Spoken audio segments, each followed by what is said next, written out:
Well, what's happening YouTube? It's your boy Tech Tricks back with another video, and today we're looking at the Pixel 4a and also a lot of leaks on Pixel 4. But I want to ask you guys today, is it worth it or it's a game changer? As the title shows, obviously it says that it's going to be a game changer. But what do you guys think?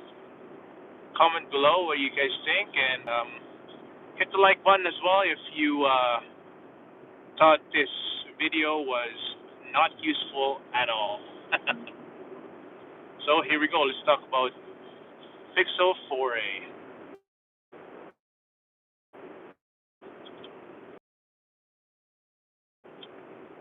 So the crazy thing about phones is there's so many Android phones out there that is in China, released in China, and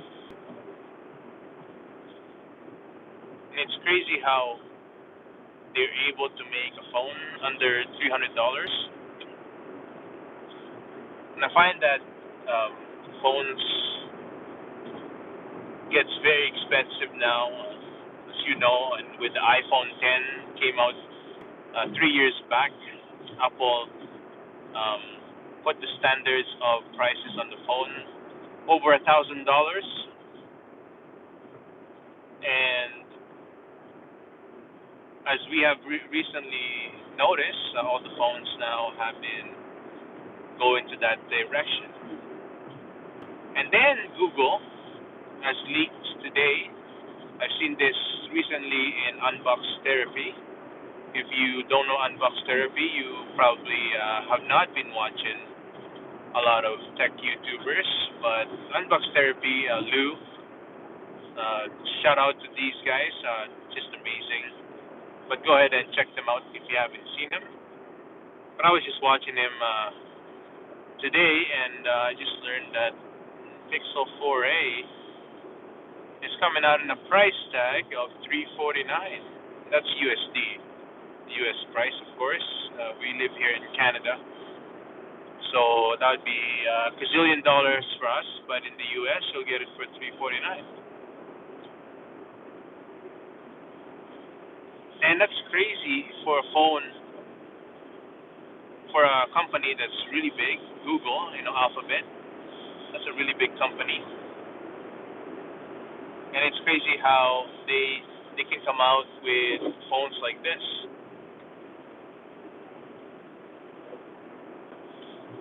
And all the price is all good and dandy.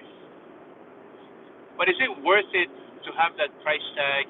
And is the phone still worth it?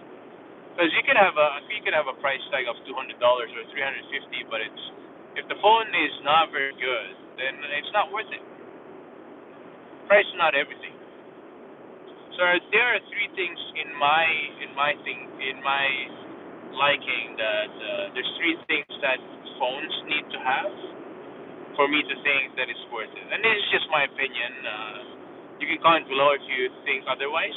What is the three things that you look forward on the phone that you need, that you must have on the phone? Comment that below. But these are the three, in my opinion, this is the three things that is needed on the phone. First is camera. So the phone has to have a good camera, or else it's unusable for me. You might as well not have a camera on the phone. And every smartphone, I think, should have a camera, so that's out of the question. It needs to have a good camera, number one. Number two, it has to have a good display. Display has to be close enough to bezel-less, or good enough to when you're watching or using it, it doesn't look cheap. Like the screen has to be. I don't really care about OLED per se, but it has to have a decent experience, because those are the two things that make some face, and you don't want to take. You don't want people laughing at you and be like, "Oh, what are you using for camera? A potato?" And the third one, for me personally, is speed. See, I don't really care if you have the latest chip or processor on your phone. I'm not about that. I don't even care about what kind of RAM you got. But if your phone can process certain apps properly and fast enough and efficiently, then I'm good with that. So, for example, on my iPhone, I use LumaFusion, and when I use it on my iPhone 10, it's fluid, no lags, even with 4K 60 frames per second footage. You'll be able to watch it properly, no problem. Cool.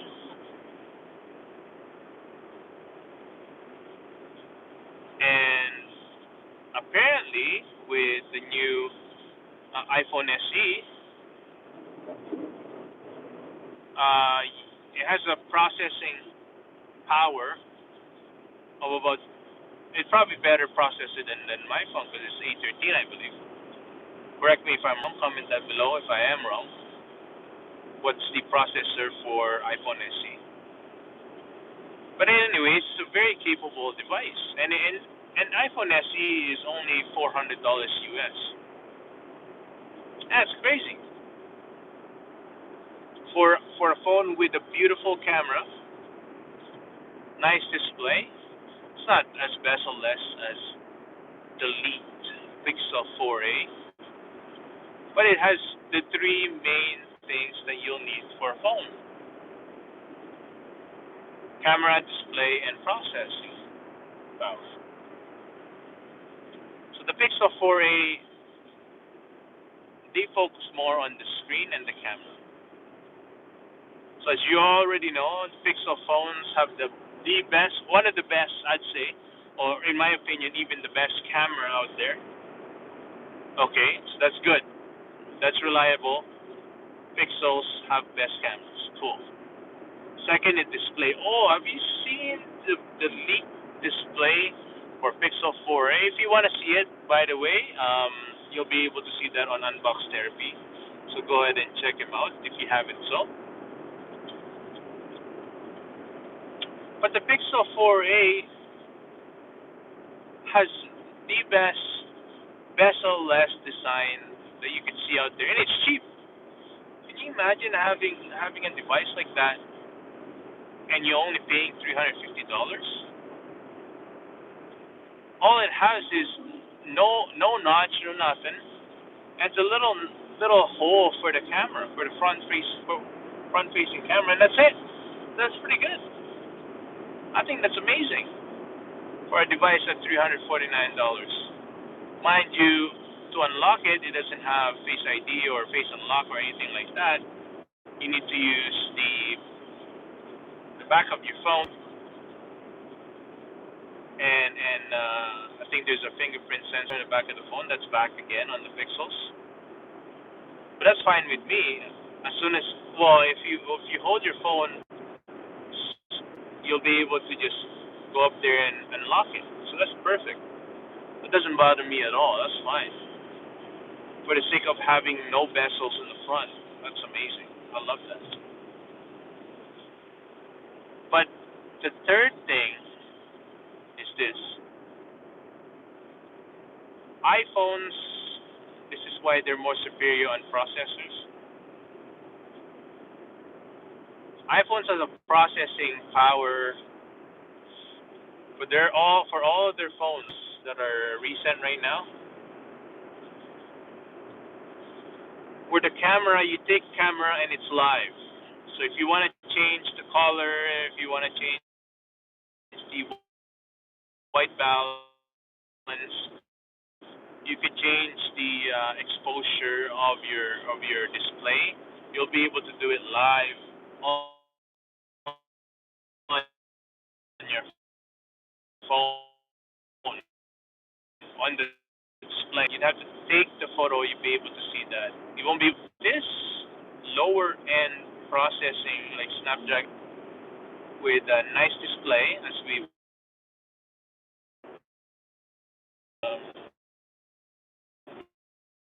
reviewed